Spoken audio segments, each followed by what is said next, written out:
Welcome to Samba Samba. Enjoy the video.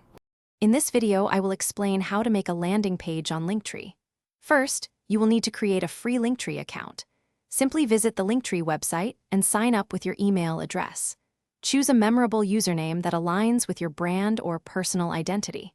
After signing up, verify your email to activate your new profile. Once verified, log in to access your personalized admin dashboard where all the magic happens. Now that you're logged in, let's add your first links. On your admin dashboard, locate and click the Add Link button. A new field will appear where you can enter a descriptive title for your link, such as My Portfolio or Latest YouTube Video.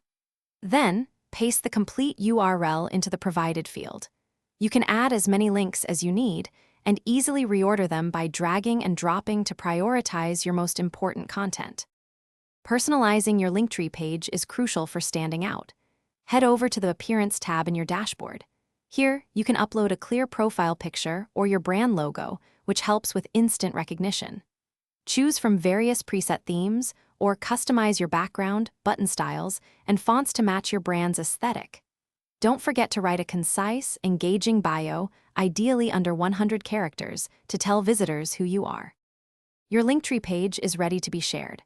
At the top of your admin dashboard, you'll find your unique Linktree URL. Copy this link and paste it into the bio sections of all your social media profiles, like Instagram, TikTok, and X. Linktree also provides basic analytics, allowing you to track how many times each link is clicked. Remember to regularly update your links to ensure your audience always sees your freshest and most relevant content. Thanks for watching. Consider subscribing if we helped you.